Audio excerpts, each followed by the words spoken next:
Snow fell thick and silent, covering the city in a soft white layer that hid everything except the cold.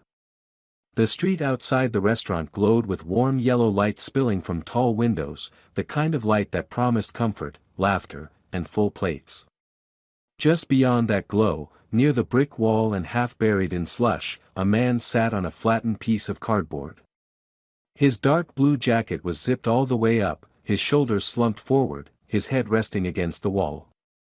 He was asleep sitting up, breathing shallowly, his face pale beneath untrimmed brown hair. Anyone passing quickly might have mistaken him for just another homeless man trying to survive the night. In front of him stood two little girls, identical in every way. 5 years old, blonde hair tucked under knit hats, blue eyes too serious for children their age. They wore matching red jackets that were clean but thin, clearly not meant for such biting cold. They held hands tightly, their fingers stiff and red, yet neither of them cried. They had learned not to waste tears on things that did not help. Every few minutes, one of them glanced back at the sleeping man to make sure he was still there, still breathing. The other watched the people entering the restaurant, her eyes following coats, boots, bags of leftovers. Hope flickered in those eyes, fragile but persistent. "He didn't eat again today," whispered Lily, her voice barely louder than the snow hitting the ground. "He said he wasn't hungry," answered Emma, though both of them knew it wasn't true. They remembered how their father had smiled earlier, how he had torn a sandwich in half and given them the bigger pieces, pretending he had already eaten. They remembered how his hands had shaken as he zipped their jackets, how he told them stories to distract them from the cold. They also remembered his stomach growling in the quiet moments he thought they couldn't hear. Across the street, a woman stepped out of a black car. Her beige coat was perfectly tailored, her boots untouched by snow. She paused for a moment, adjusting her gloves, when she noticed the girls. At first she frowned, confused, then her gaze shifted to the man sleeping behind them. Something about the scene felt wrong, out of place against the polished entrance of the restaurant. The twins noticed her at the same time. They exchanged a quick look, a silent agreement formed through years of shared hardship. Together, they took a small step forward. "Ma'am," Lily said, her voice trembling but determined. "Please," Emma added, tightening her grip on her sister's hand. The woman stopped. "Our dad hasn't eaten for 3 days," Lily continued, her blue eyes shining with a mixture of fear and courage. "He gave all the food to us," Emma said quickly, afraid the woman might walk away. "Please, buy food for our papa." Behind them, their father slept on, unaware that his sacrifice was about to be seen by someone who could no longer pretend not to notice. And in that frozen moment, beneath falling snow and glowing lights meant for others, the truth stood quietly in the open, waiting to change everything. Snow fell in thick, quiet flakes, softening the sharp edges of the city but doing nothing to ease the cold. The restaurant behind them glowed with warm yellow light, its windows fogged from heat and laughter inside. The smell of cooked meat and bread drifted into the street, cruel in its comfort. Emma stood just outside the entrance, adjusting the collar of her beige coat as she searched her purse for her phone. She had just finished dinner, another business meeting wrapped in polite smiles and numbers, when a small voice stopped her. "Ma'am." Emma looked down and saw two little girls standing side by side, identical as reflections. Both were about 5 years old, blonde hair tucked under knitted hats, blue eyes too serious for their age. Their red jackets were thin, clearly not meant for weather like this. One of them held the other's hand tightly, as if afraid the world might pull them apart. "Please," the second girl added, her voice trembling but determined, "buy some food for our dad. He gave all the food to us." Emma froze. At first, she thought it was a trick, something she had learned to be wary of over the years.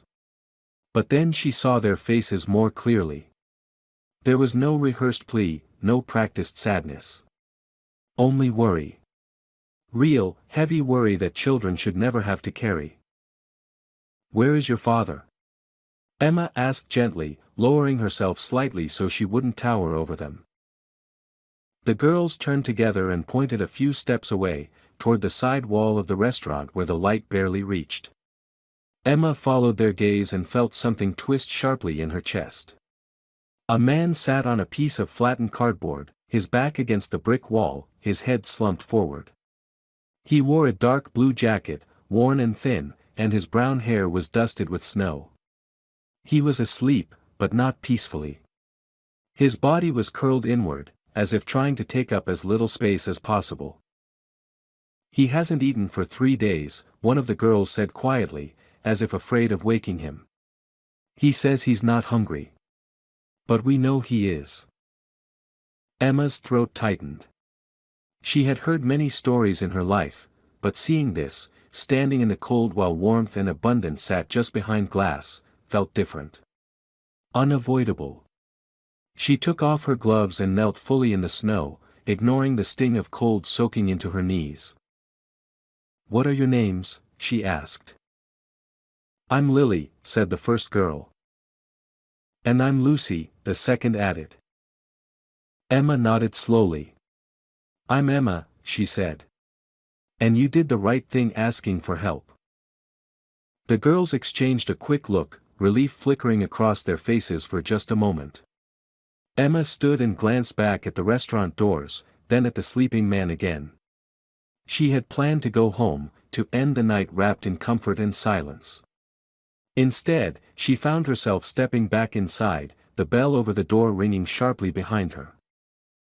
When she returned minutes later, her arms were full. Warm containers, bread, hot soup, drinks. The heat rose into the cold air like a promise.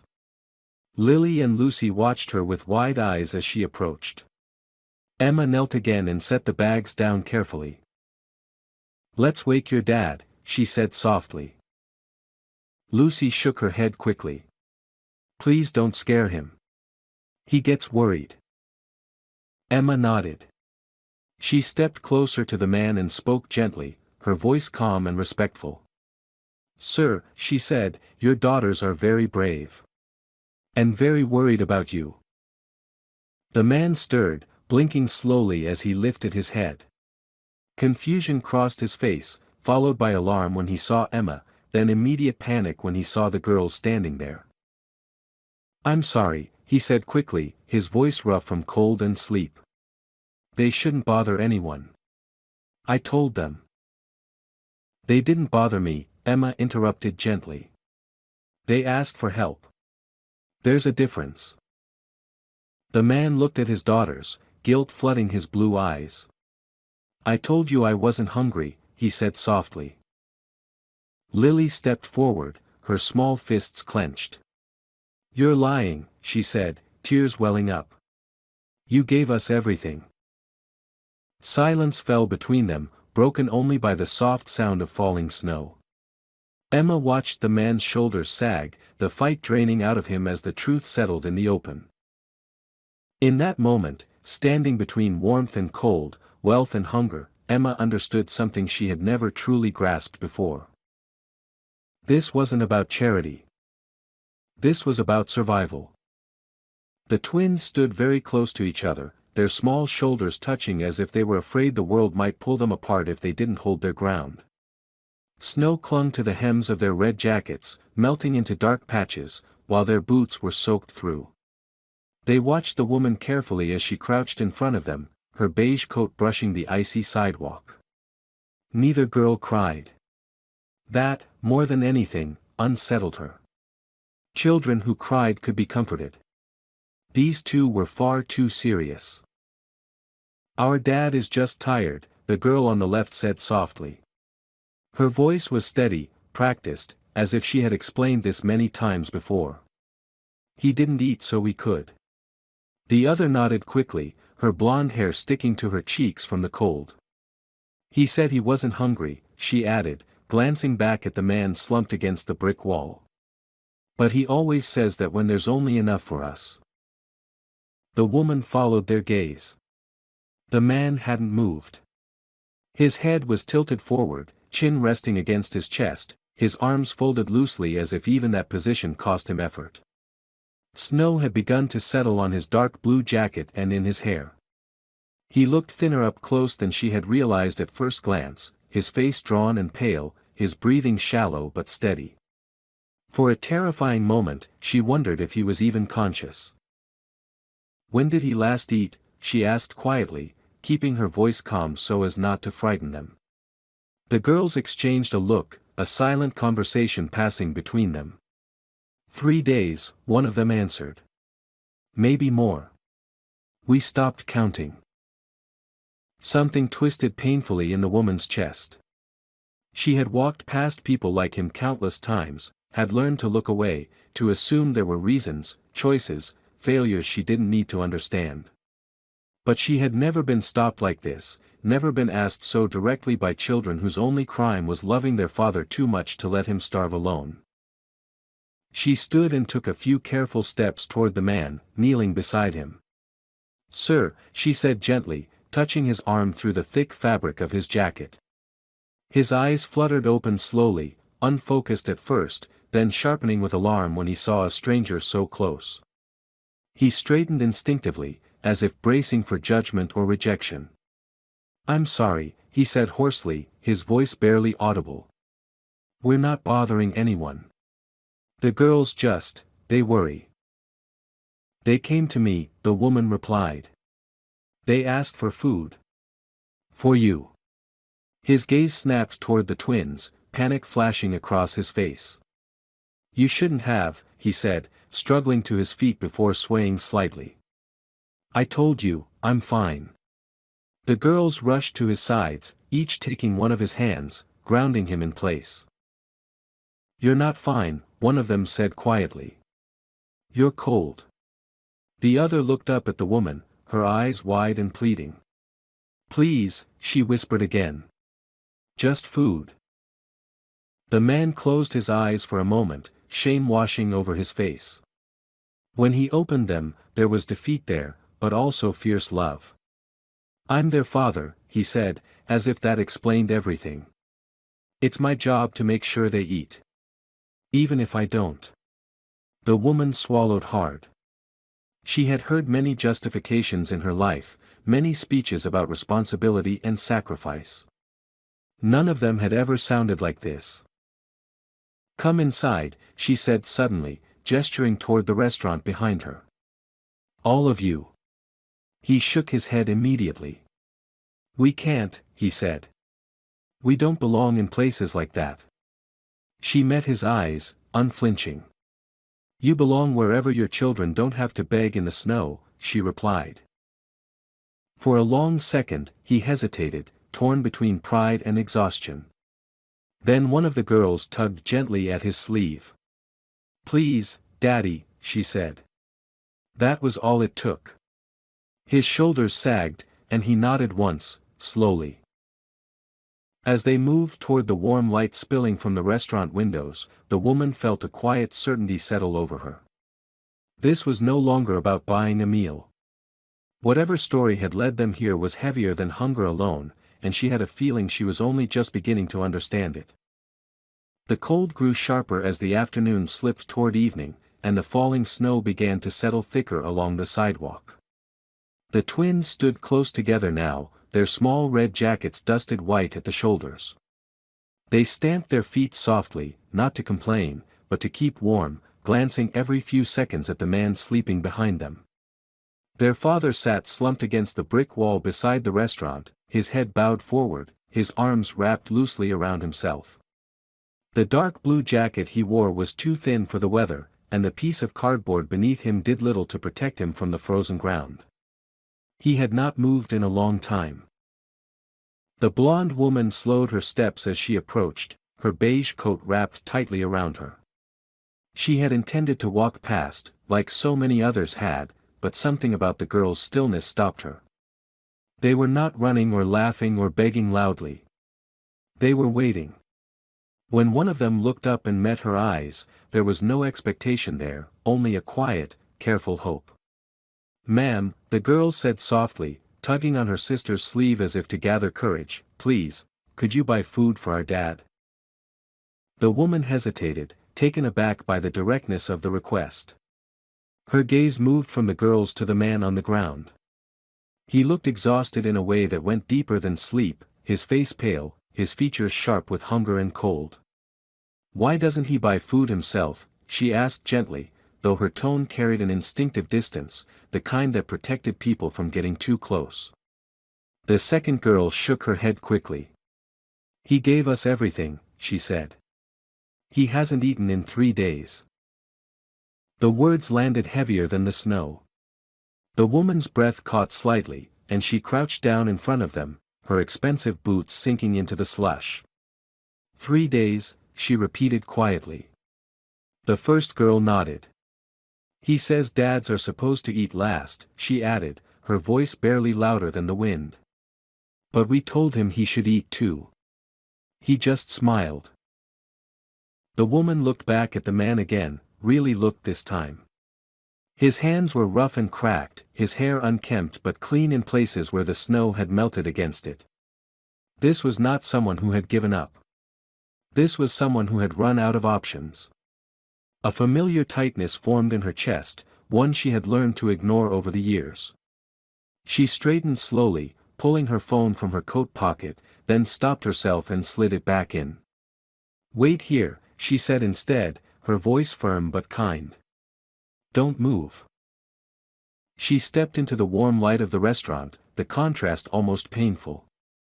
Inside, people laughed and talked, unaware of the quiet crisis unfolding just outside the glass. She ordered food quickly, far more than she needed, ignoring the surprised look from the cashier.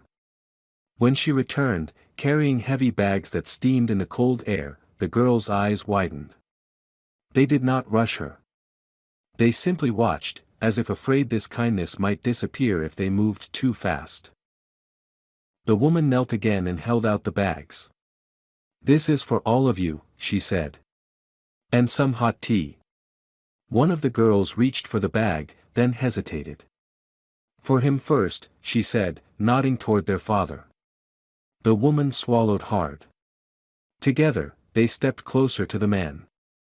The woman gently touched his shoulder, careful not to startle him. He stirred slowly, blinking in confusion as the warmth and voices reached him. When he saw the food and the girls standing there, worry crossed his face before relief. "You didn't have to," he murmured, his voice hoarse.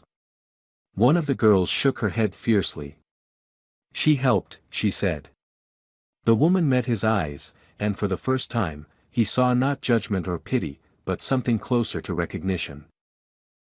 As the man took the cup of hot tea in trembling hands, the snow continued to fall around them, soft and steady. The street was still cold, still unforgiving, but something had shifted. The woman stood there, no longer an observer passing by, but part of their small circle. And in that moment, she understood that this encounter was not an accident.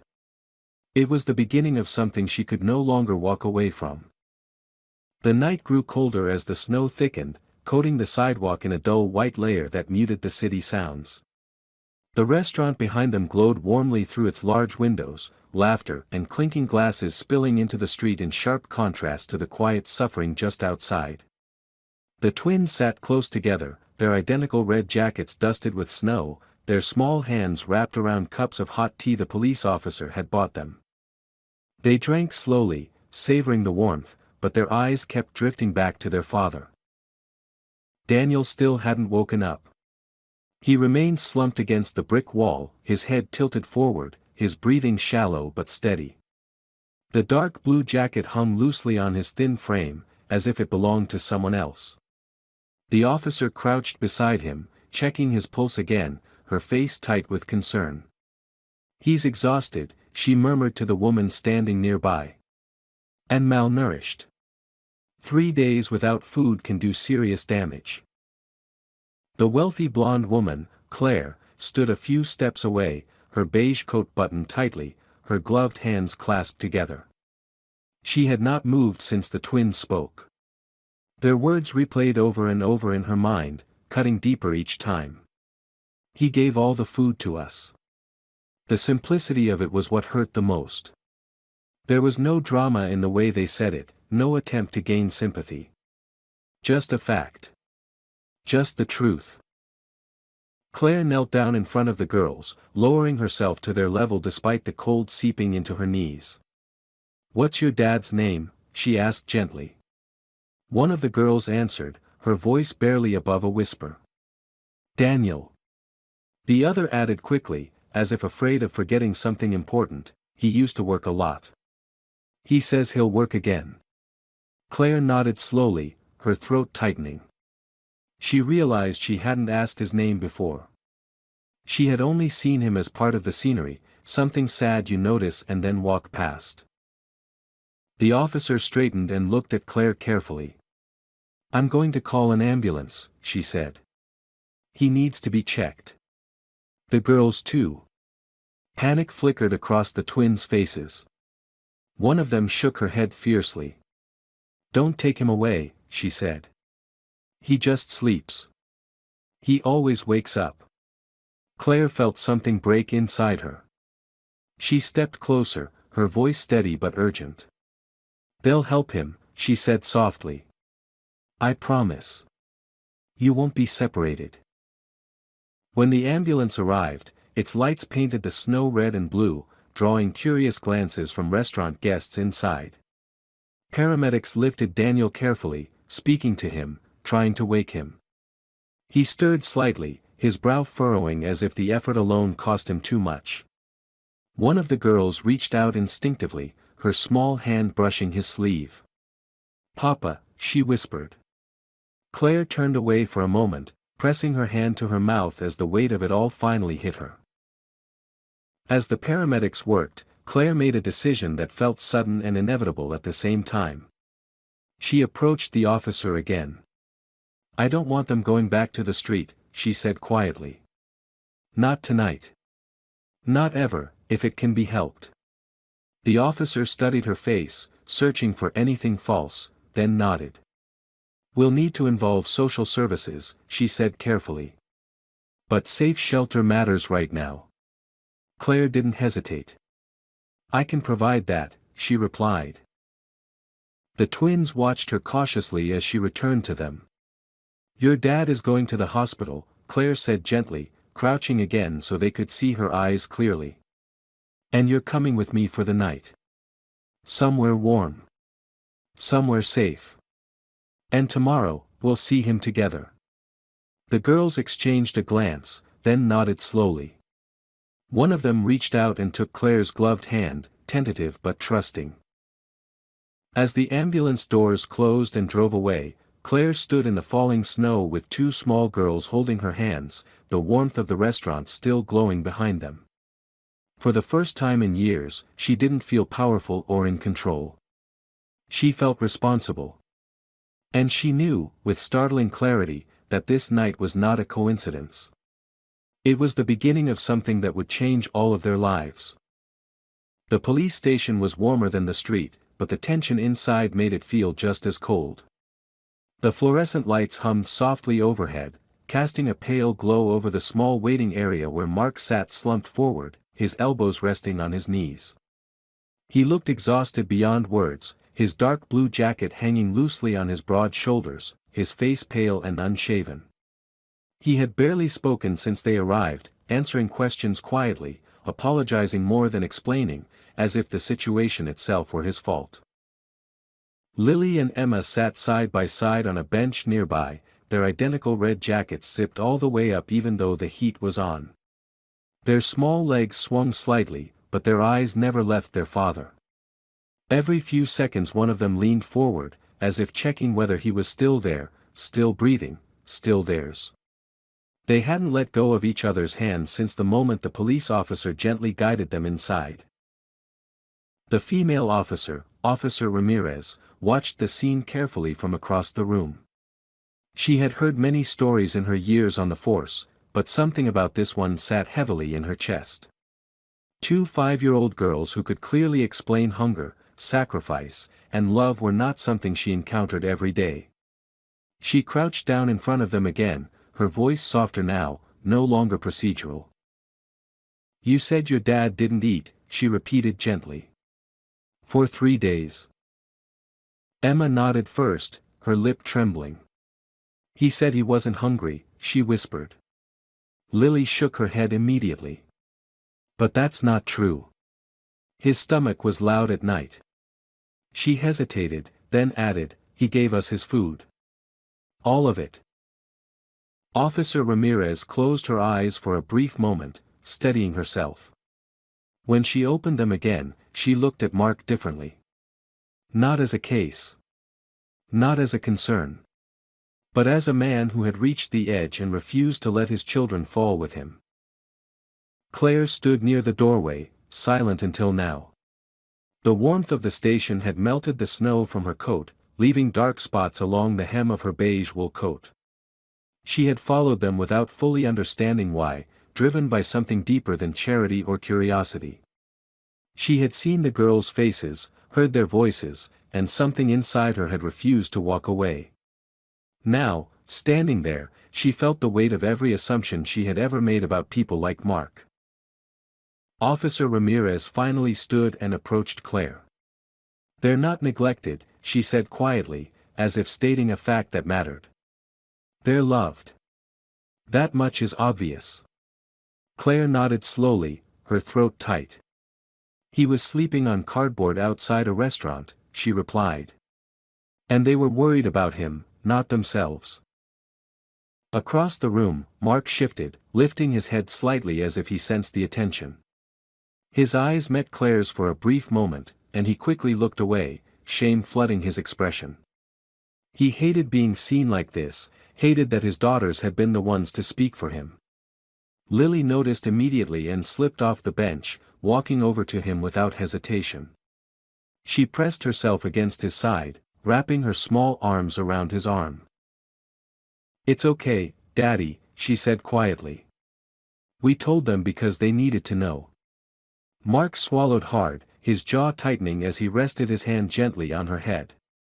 I'm sorry, he murmured. I'm so sorry. Officer Ramirez approached them slowly. Mr. Thompson, she said, her tone firm but kind. We're not here to take your children away. We're here to help. Mark looked up, disbelief written all over his face. He had heard those words before, usually right before things got worse. Help how? He asked quietly. The officer glanced at Claire, then back at him. That depends on whether you're willing to accept it. For the first time in days, Mark didn't immediately shake his head. He looked down at Lily and Emma, at their thin faces and brave eyes, and something inside him finally cracked. Exhaustion, fear, pride, all of it gave way to the one thing that mattered more than anything else. Yes, he said hoarsely. I am. And in that small, overheated room, surrounded by strangers who were no longer strangers at all, the impossible weight he had been carrying alone began, at last, to shift. The days that followed began to shift in small but unmistakable ways, though nothing about them felt easy yet. Michael was recovering slowly in the hospital, his body weakened by hunger and exhaustion, his pride wounded far more deeply than his health. He hated the sterile smell of the room, the quiet beeping of machines, the feeling of being watched and assessed. But every time he opened his eyes, Emma and Lily were there, sitting close together on the chair beside his bed in their identical red jackets, holding hands as if afraid one of them might disappear if they let go. They talked to him constantly, telling him about everything he had missed during those 3 days he barely remembered. They told him about the warm soup the woman from the restaurant brought, about the police officer who wrapped them in blankets, about how scared they were when he wouldn't wake up. Michael listened with his eyes closed, swallowing hard, the weight of guilt pressing down on his chest. He had thought he was protecting them by starving himself. Now he understood how close he had come to breaking them instead. Grace visited every day. She didn't come dressed like someone wealthy anymore, no elegant coat, no careful distance. She came quietly, sometimes with food, sometimes with books for the girls, sometimes with nothing but her presence. She sat in the corner of the room at first, giving Michael space, never pushing him to talk. But little by little, conversations began. Simple ones. About the weather. About the girls' favorite stories. About how the city looked different when you walked instead of drove. One afternoon, as snow fell softly outside the hospital window, Grace finally asked the question that had been hovering between them. "Why didn't you ask for help?" Her voice wasn't accusing. It was tired, almost sad. Michael stared at the ceiling for a long moment before answering. "Because every time I did before, help came with conditions," he said quietly. "People don't just give. They take something back. Dignity. Freedom. Your children." Grace nodded slowly. She didn't argue. She understood more than he expected. The social worker assigned to the case visited later that day. Michael braced himself for the worst, his hands clenched beneath the blanket. But the woman spoke gently, explaining that no one was there to take his daughters away. She talked about temporary housing, support programs, counseling. Emma and Lily listened carefully, their eyes never leaving their father's face. When the woman asked them if they felt safe with him, both girls answered at the same time, without hesitation. Yes. Their voices were small, but absolute. That night, after the girls had fallen asleep on either side of him, Michael lay awake, staring into the dim light of the room. For the first time in years, the future didn't feel like a wall he was about to crash into. It still scared him. It still felt fragile. But there was space now. Space to breathe. Space to choose something other than survival. Grace stood at the doorway before leaving, watching the three of them curled together. "You don't have to do this alone anymore," she said softly. Michael didn't answer right away. When he finally looked at her, his eyes were filled with exhaustion and something else he hadn't felt in a long time. Hope. The snow had stopped falling by the time morning came, leaving the street unusually quiet, as if the city itself were holding its breath. Sunlight reflected off the white ground, bright but cold, and for the first time in days, the air did not feel hostile. Mark woke slowly, confused at first by the warmth around him. He was no longer sitting on cardboard beside the restaurant wall. He was lying on a real bed, under a clean blanket, the room softly lit and silent. For a moment, panic surged through him as he tried to remember where he was and how he had gotten there. Then he heard laughter. Soft, familiar, unmistakable. He turned his head and saw them. Emily and Anna were sitting on the floor near the bed, wrapped in oversized sweaters, their blonde heads bent close together as they colored on fresh paper. They looked safe. Clean. Warm. Alive with a kind of calm he had not seen in months. His chest tightened, and his eyes burned as he realized what this meant. They were indoors. They were okay. "Daddy's awake," Emily whispered, noticing his movement. Anna jumped up immediately and ran to the bed, climbing carefully onto the edge. "You slept a lot," she said seriously. "The lady said you needed it." Mark swallowed hard, his voice barely working. "What lady?" he asked. Emily smiled. "Mrs. Carter," she said. "She said we're not in trouble." As if summoned by her name, Sarah Carter appeared in the doorway. She was no longer wearing the beige coat from the night before, but simple clothes, her blonde hair tied back, her expression gentle and calm. "Good morning," she said quietly. "I hope you're feeling a little stronger." Mark struggled to sit up, embarrassed, overwhelmed, but she raised a hand to stop him. "Please," she said. "Just rest." She explained everything slowly, carefully, as if afraid to scare him. How she had taken them to a nearby clinic first, how the doctor confirmed he was severely malnourished but stable, how she had arranged a temporary apartment nearby while things were sorted out. She told him she had contacted social services not to take his children away, but to help them, to document what he had endured and what he had done to protect them.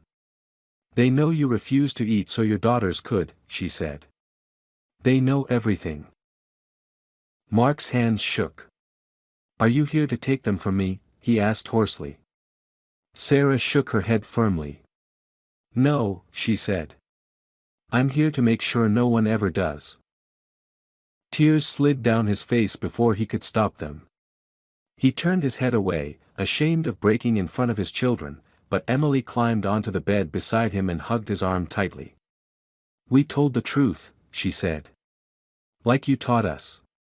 Anna nodded fiercely. "We said you're a good dad." Sarah watched quietly, giving them space. When Mark finally looked back at her, something in his expression had changed. The fear was still there, but it was no longer alone. "Why?" he asked. "Why help us?" Sarah took a breath. "Because I grew up with everything," she said. "And I've never seen love like what I saw last night in the snow. You starved so they wouldn't. That isn't failure. That's devotion." Weeks later, the restaurant where they had once slept hosted a small opening event, but this time, Mark stood inside, not outside. Sarah had funded a program through it that offered meals and temporary work for struggling parents, and Mark had been hired to help manage it. Emily and Anna attended kindergarten nearby, wearing coats that actually fit, their laughter filling the apartment every evening. On a quiet night, as Mark tucked them into bed, Emily looked up at him and asked, "You won't stop eating again, right?" Mark smiled softly and kissed her forehead. "Never," he promised. "We'll eat together now." Outside, snow began to fall again, but this time it landed on warm windows and safe streets. The world had not suddenly become kind, but it had given them a chance. And for the first time since everything had fallen apart, Mark believed that chance was enough.